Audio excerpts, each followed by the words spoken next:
حضرت ابراہیم علیہ السلام ہی وہ پہلے شخص ہیں کہ اللہ نے جن کو بزرگی کی نعمت سے مالا مال کیا، اور آپ کی داڑھی سفید ہوئی، وہ اس وجہ سے بھی سفید ہوئی کہ اسحاق علیہ السلام جو ہیں وہ جب آپ کے ہاں آئے تو بعض لوگ باتیں کرتے رہتے ہیں، اس عمر میں بیٹا کہاں سے ملتے ہیں، کہاں سے بیٹا لے آئے ہیں اور بیٹا بنا لیا ہے۔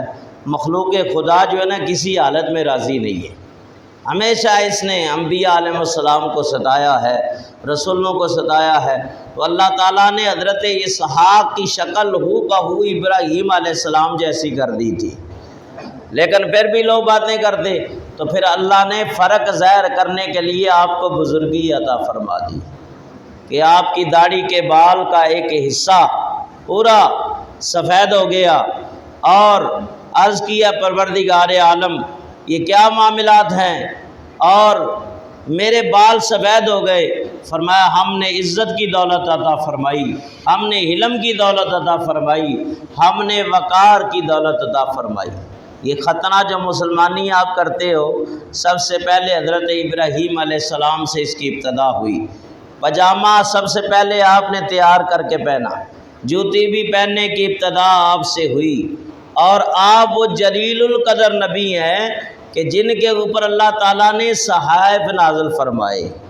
قرآن کریم کی آیت کریمہ پڑھ کے بتا رہا ہوں، فرمایا صحف ابراہیم و موسیٰ، ہم نے ابراہیم علیہ السلام کے اوپر صحائف نازل کیے۔ کیا نازل کیے؟ صحائف۔ صحف کی جگہ صحائف ہوتے، اور قرآن کریم کو مصحف کہتے ہیں، مصحف۔ اس لیے فرمایا النظر الی المصحف عبادۃ، یعنی قرآن کو دیکھنا بھی عبادت ہے، قرآن کریم کو دیکھنا بھی عبادت ہے، اس لیے اسے مصحف کہا گیا۔ اور مصحف کی جمع صحائف آتی ہے، اور صحائف وہ ہوتے ہیں کہ جس میں پوری کتاب تو نہیں ہوتی لیکن مسلوں کا ایک کثیر مواد اس کے اندر موجود ہوتا ہے، جیسے حضرت آدم کے اوپر صحیفے نازل ہوئے، حضرت ادریس علیہ السلام کے اوپر صحیفے نازل ہوئے، حضرت موسیٰ علیہ السلام کے اوپر صحیفے نازل ہوئے، حضرت ابراہیم خلیل اللہ علیہ السلام کے اوپر صحیفے نازل ہوئے۔ تو صحائف کو دیکھنا یہ بھی عبادت ہے۔ ہم نے بہت سارے لوگ ایسے دیکھے ہیں گاؤں دیہاتوں کے اندر جو قرآن پاک پڑھے نہیں ہیں، لیکن آتے ہیں تو قرآن پاک کو کھول کے نا ایسے ہاتھ پھیر کے اپنے چہرے پہ پھیر لیتے ہیں۔ ان کا ایک عقیدہ ہے پڑھے تو ہم نہیں ہیں، چلو ہاتھ پھیر کے برکت ہی حاصل کرے۔ تو قرآن پاک کو دیکھنا بھی فیض ہے، جبکہ اللہ فرماتا ہے وَنُنَزِّلُ مِنَ الْقُرْآنِ مَا هُوَ شِفَاءٌ وَهُدًى وَرَحْمَةٌ، فرمایا قرآن شفا بھی ہے، ہدایت بھی ہے، رحمت بھی ہے۔ فرمایا کہ اس کو جو پڑھے، اللہ فرماتا ہے هُدًى لِّلْمُتَّقِينَ، یہ لوگوں کے لیے ہدایت بھی بن جاتا ہے۔ فرمایا يُضِلُّ بِهِ كَثِيرًا وَيَهْدِي بِهِ كَثِيرًا، اگر گمراہی ان کے مقدر میں لکھی جا چکی ہے تو بہت سارے قرآن کے شفا ہونے میں کوئی شک نہیں، ہدایت ہونے میں کوئی شک نہیں، فرمایا کہ تقویٰ ہونے میں کوئی شک نہیں، فرمایا رحمت ہونے میں بھی کوئی شک نہیں، لیکن پڑھنے والا کیسا ہے اب اس کے اوپر ہے، اس کے دماغ میں کیا تصورات ہیں، اس کے خیالات کیسے ہیں، فرمایا اس کا عمل کیسا ہے۔ قرآن تو فرمایا جس طرح رحمت کی بارش ہو تو گلشن کی بہاریں اور ہو جاتی ہیں، خوشبوئیں پھولوں میں اور آ جاتی ہیں، تو رحمت کے بارش کے رحمت ہونے میں کوئی شک ہے؟ کوئی نہیں کہے گا کہ یہ رحمت نہیں ہے۔ لیکن وہی بارش جب گندگی کے ڈھیر کے اوپر ہوتی ہے تو گندگی اور بڑھ جاتی ہے۔ تو مومن کا دل بھی اسی زمین کی مثل ہے، صاف ہو تو اس میں پھل پھول زیادہ آ جاتے ہیں، اور دل گندا ہو تو گندگی اور بڑھ جاتی ہے۔ اس لیے فرمایا یضل بہ کثیرا ویہدی بہ کثیرا، بہت سارے پڑھ کے ہدایت پا جاتے ہیں، بہت سارے پڑھ کے ہدایت پا جاتے ہیں۔ فرمایا کالے منہ کدی چٹے نہیں ہوندے، بھاویں سیمن سابن لائے، منافق دا او دل پاک نہ تھیوے، او پاویں پڑھ پڑھ قرآن سنائیے۔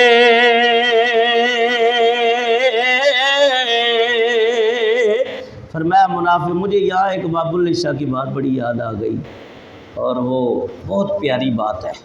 بلے شاہ قصوری رحمۃ اللہ علیہ نا، بزرگوں کے جو کلام ہوتے ہیں نا، کلام الملک ملک الکلام، بادشاہوں کا کلام بھی کلاموں کا بادشاہ ہوتا ہے، بڑی پیاری بات کرتے ہیں۔ فرمایا یاد رکھو کہ پڑھنے سے صرف ہدایتیں نہیں ملتی ہیں، کتابوں کے رٹے لگانے سے صرف ہدایتیں نہیں ملتی ہیں، ہدایتیں اللہ کی طرف سے ہیں، جہاں اللہ والوں کی نگاہ پڑ جائے تو ہدایت ہو جاتی ہے، یہ یاد رکھیں۔ اور جو کوشش کرتے ہیں ہدایت کی، انہیں ہدایت نصیب ہوتی ہے، لیکن تڑپ سچی ہو۔ وہ تو بلے شاہ رحمۃ اللہ علیہ فرماتے ہیں، وہ علم پڑھیا اشراف نہ ہون، اس بات کی اگر تشریح کروں تو گھنٹوں گزر جائے، بات دور نکل جائے گی، لیکن شعر کے اوپر اکتفا کرتا ہوں۔ وہ علم پڑھیا اشراف نہ ہون، وہ جڑے ہون اصل کمینے، پتل کدی او سونا نہ بندا، پاویں جڑیے لال نگینے، او شوم کلو کدے فیض نہیں ملدا، او پاویں ہون لک خزینے، ابلیا باج توحید نی جنت ملنی، پاویں مریے وچ مدینے۔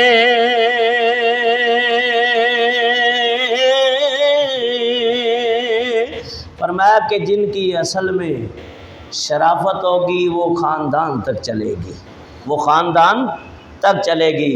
اب اس کے کیسے بھی حالات ہوں، امیری ہو، غریبی ہو، بیماری ہو، یا صحت و کچھ ہو، جو نسلی شریف ہوتے ہیں وہ ہمیشہ شرافت کے لبادے سے نکل سکتے نہیں ہیں، اور اگر کوئی نیچ قسم کا آدمی شرافت کا لباس لاکھ بدل لے، لیکن فرمایا وہ گندگی کبھی ختم نہیں ہوتی ہے۔ تو اللہ تعالی ہماری نسلوں کو نبی پاک صلی اللہ علیہ وسلم کے دین کی شرافت سے مالا مال کرے۔ اصلاں نال جے نیکی کریے، نسلاں تیک نہ بھول دے، بے نسلاں نل نیکی کریے، او پٹھیاں چالاں چلتے۔ خلیل اللہ کی سرش کے اندر شرافت تھی، اللہ کے نبی تھے، اللہ کے خلیل تھے، دنیا سے اچھی زندگی گزار کے چلے گئے، لیکن آج بھی ان کی عظمت کے ڈنکے بج رہے ہیں۔ اور قرآن کریم کے اندر کئی مقام پہ اللہ نے حکم دے دیا وَاذْكُرْ فِي الْكِتَابِ ابراہیم، اور لوگوں کتاب میں خلیل اللہ کو یاد کیا کرو، اِنَّهُ كَانَ صِدِّيقًا نَبِيًّا، وہ اللہ کا سچا نبی تھا۔ تو خلیل اللہ علیہ السلام کے اوپر صحائف نازل ہوئے، اور صحائف نازل جو ہوئے اس کے اندر جو باتیں ہیں، تقریباً 20 صحیفے نازل ہوئے، اور ان صحیفوں کی 25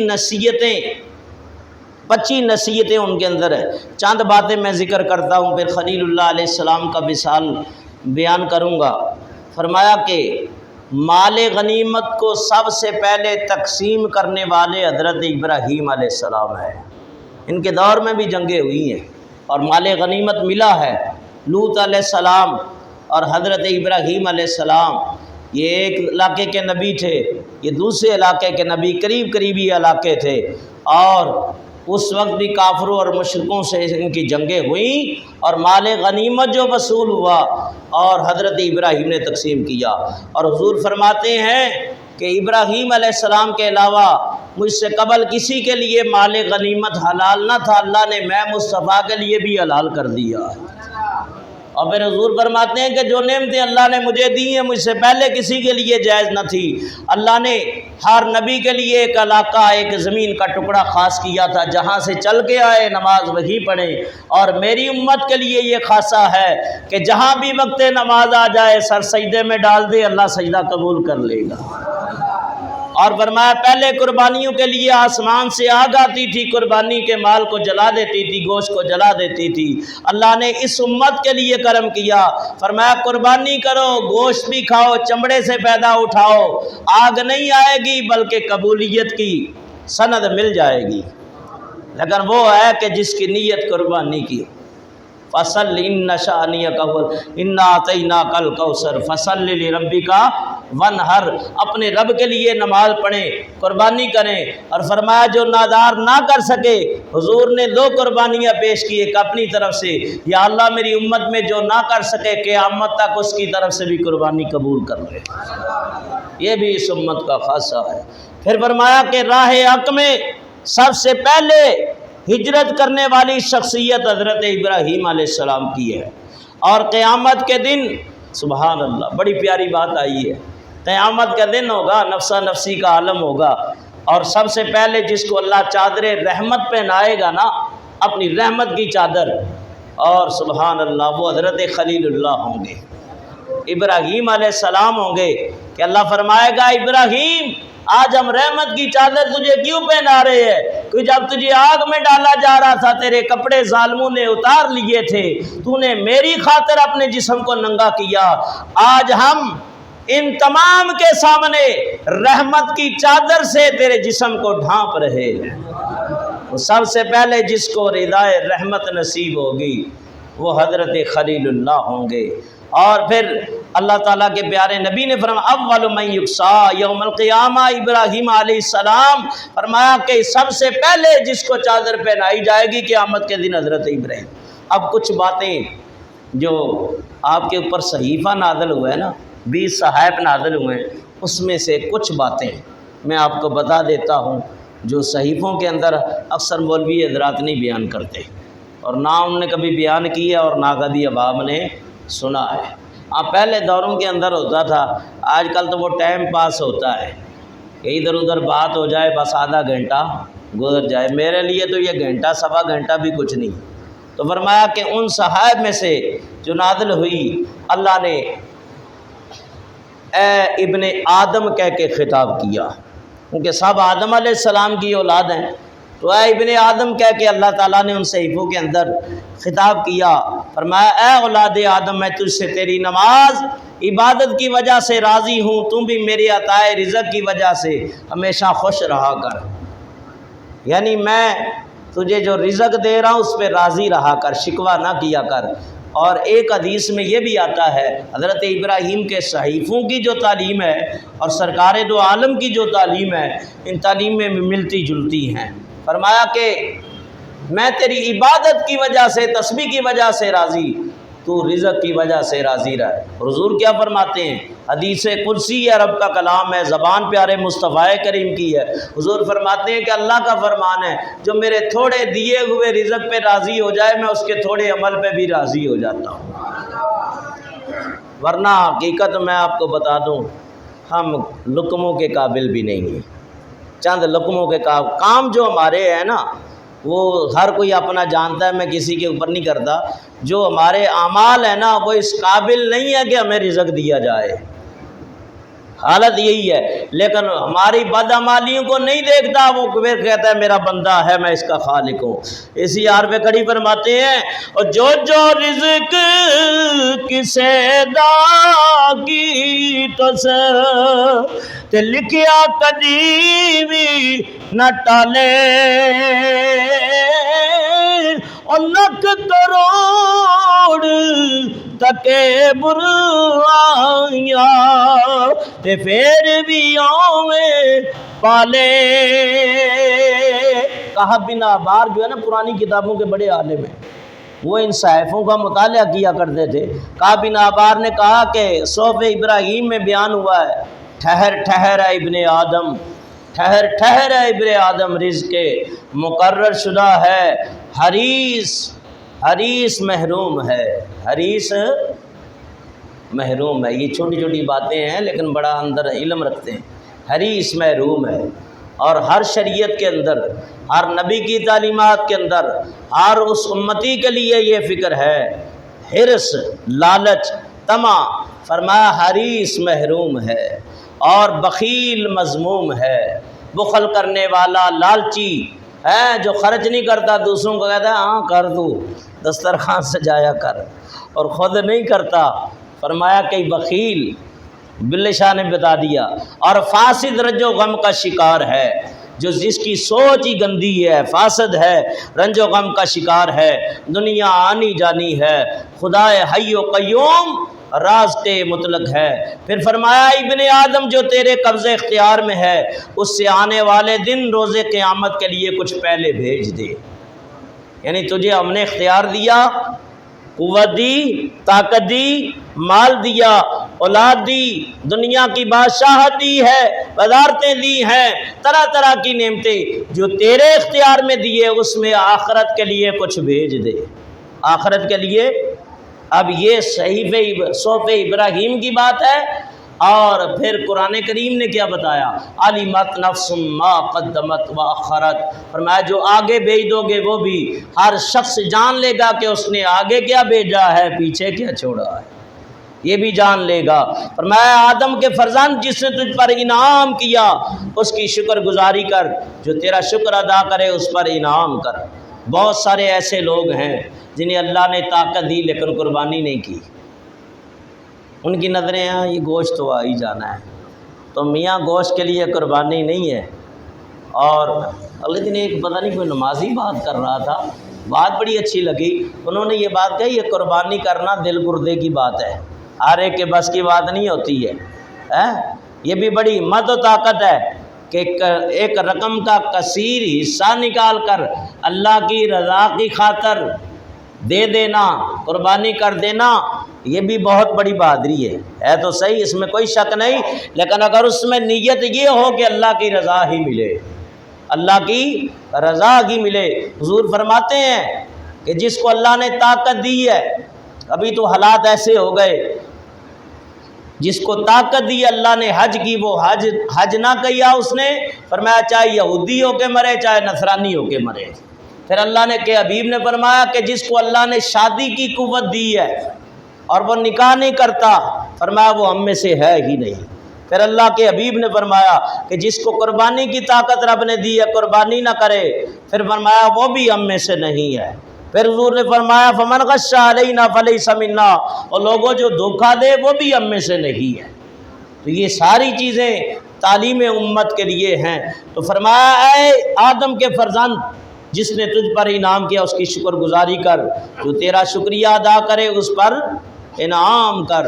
اے ابن آدم تمام عمر دنیا کی طلب میں خرچ کرو تو آخرت کی طلب کے لیے کون سا وقت نکالو گے؟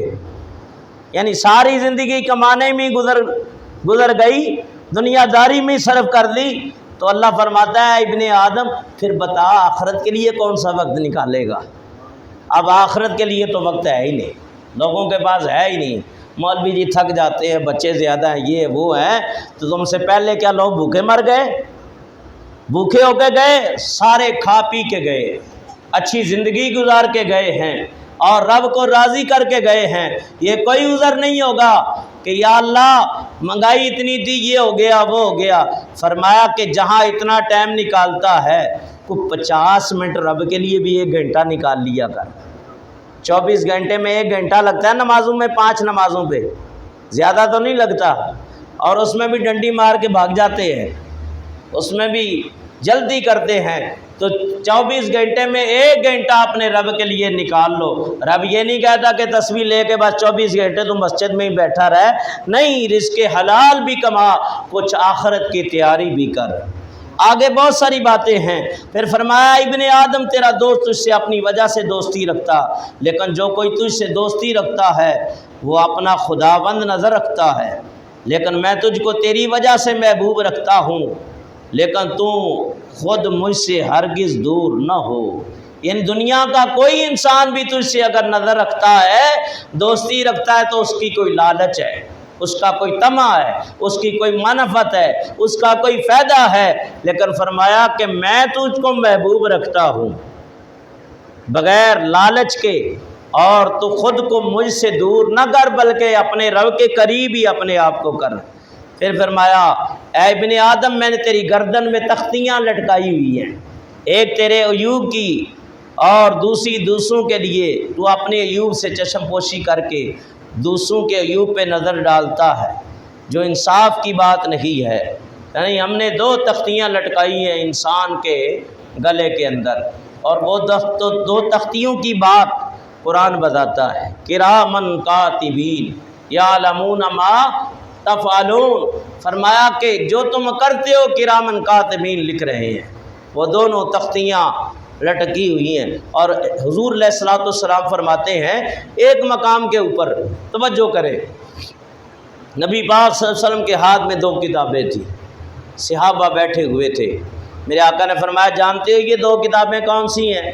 کہا اللہ و رسول عالم، اللہ اور اس کے رسول ہی بہتر جانتے ہیں۔ فرمایا ایک کتاب جنتیوں کی ہے، ایک کتاب جہنمیوں کی ہے، یعنی جتنے جنتی ہیں ان کے نام اس کتاب کے اندر لکھے ہیں۔ آپ کی عقل نہیں مانے گی، آپ سوچ میں پڑ جائیں گے، پتہ نہیں مولوی صاحب کیسی کیسی باتیں کرتے ہیں۔ یہ رب قادر مطلق ہے کہ وہ ایک کتاب کے اندر سب چیزیں موجود کر دے۔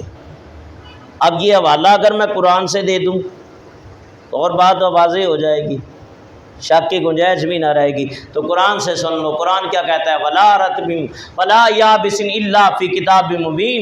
ہم نے ہر خشک اور تر چیز کا بیان قرآن میں لکھ دیا ہے، ہر چیز کا بیان لکھ دیا ہے۔ تو یہ صحائف ابراہیمی کی چند باتیں میں نے آپ کے سامنے پیش کی ہے۔ حضرت ابراہیم علیہ نبینا علیہ السلام فرمایا بڑی محنت کے بعد آرام سے سونے کا دن آیا، بڑے آرام سے کے بعد، بڑی محنت کے بعد آرام سے سونے کا دن آیا، خلیل اللہ کے واصل بحق ہونے کا دن آیا۔ اب آخری وقت آ پہنچا ہے، حضرت ابراہیم علیہ السلام کے اوپر اللہ کی طرف سے فرشتے آ گئے، پیغام آ گیا کہ اپنے بیٹے اسماعیل سے عہد لے لے، وعدہ لے لے۔ اسحاق علیہ السلام تو شام میں تھے، اسماعیل علیہ السلام مکے میں تھے، اور جتنے انبیاء آئے ہیں وہ حضرت اسحاق سے زیادہ تر ہیں۔ ابراہیم کے بعد حضرت اسحاق سے، اسحاق علیہ السلام سے حضرت یعقوب ہیں، حضرت یعقوب سے حضرت یوسف علیہ السلام ہیں۔ بنی اسرائیل کے جو انبیاء ہیں وہ انہی میں سے آئے ہیں، اور بنی اسرائیل جو ہے یہ کنیت ہے حضرت یعقوب علیہ السلام کی، اور بعض روایتوں میں کہ یعقوب عقب سے ہے، کہ ماں کے پیٹ میں یہ 2 بچے تھے، ایک یعقوب تھا اور ایک عیس تھا، تو یعقوب جو ہے عقب سے پیچھے آنے والا، تو جیسے عیس کی ولادت ہوئی تو اس کی ٹانگ کو پکڑ کے یعقوب بھی باہر آ گئے، اس لیے انہیں یعقوب کہتے ہیں۔ ان کی اصلی کنیت جو ہے وہ بنی اسرائیل ہے، اسرائیل، اسرا کا معنی ہے بندہ، ایل کا معنی ہے اللہ کے، یعنی اللہ کا بندہ۔ لیکن یہ اسرائیل یہ تو اللہ کے بندے نہیں لگتے، تو شیطان کے بندے لگتے ہیں، کہ جو ظلم و ستم اور اسی بنی اسرائیل کی اولاد سے جو ہوئے ہیں، انہوں نے 70,000 انبیاء کو شہید کیا۔ اتنا 70,000، یہ یہودی قوم اتنی ظالم قوم ہے 70,000 انبیاء مرسلین کو شہید کیا ہے۔ بہرحال حضرت اسماعیل علیہ السلام کی اولاد سے میرے اور آپ کے آقا جناب محمد رسول اللہ صلی اللہ علیہ وسلم ہیں۔ اللہ کی طرف سے حکم ہوا اپنے بیٹے کو کوہ صبیرہ پہ لے جائیں۔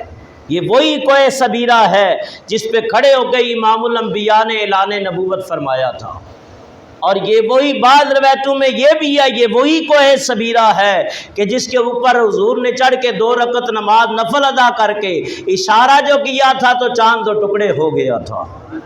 اسی کوہ صبیرہ کے اوپر حضرت خلیل اللہ علیہ السلام عہد کا تابوت پیش کیا گیا، فرشتوں نے حاضر کیا۔ یہ عہد کا تابوت کیا ہے؟ اس کے اندر بعد نے لکھا کہ 1,24,000 خانے تھے، اور ہر خانے کے اندر ہر نبی کی شبیہ تصویر موجود تھی، اور اسی تابوت سکینہ کے اندر توریت کی تختیاں بھی تھی، بعد لکھا زبور کی بھی تھی، اس میں وہ عصا بھی تھا کلیم اللہ علیہ السلام کا جو کوتور سے انہیں ملا تھا، وہ بھی اس کے اندر تھا۔ حضرت موسیٰ علیہ السلام کی نالین بھی تھی، ان کے کچھ کپڑے بھی تھے، حضرت ہارون علیہ السلام کا امامہ بھی تھا، اور اس میں یہ سارے انبیاء علیہ السلام کی شبیہیں تھیں، اور وہ منتقل ہوتا تھا نسل در نسل۔ تو حضرت اسماعیل علیہ السلام کو جب سپرد کرنے کا وقت آیا تو آسمان پہ بادل چھا گئے، یہاں تک کہ ہر طرف گھیر لیا گیا نورانیت نے، اور پھر حضرت اسماعیل علیہ السلام سے وعدہ لیا ابراہیم علیہ السلام نے، اور ان کی پیشانی میں نور مصطفیٰ چمک رہا تھا۔ کہا بیٹا اس نور کی میں نے بڑی حفاظت اور نگہداری کی ہے، اور اس کو نسل در نسل تو نے پہنچانا ہے، یہاں تک کہ حضرت ابراہیم علیہ السلام آپ نے وہ تابوت سکینہ اپنے بیٹے اسماعیل علیہ السلام کے سپرد کیا، اور وہیں مکے کے اندر جو قبیلہ بنی جرہم کے لوگ آباد ہوئے تھے، پچھلا جمعہ نہیں میں پڑھا سکا، اللہ کو نہیں منظور تھا، بیمار تھا، کاش وہ جمعہ نصیب ہوتا تو میں حج اور کعبۃ اللہ کی تعمیر بھی بیان کر دیتا۔ اور باپ بیٹے نے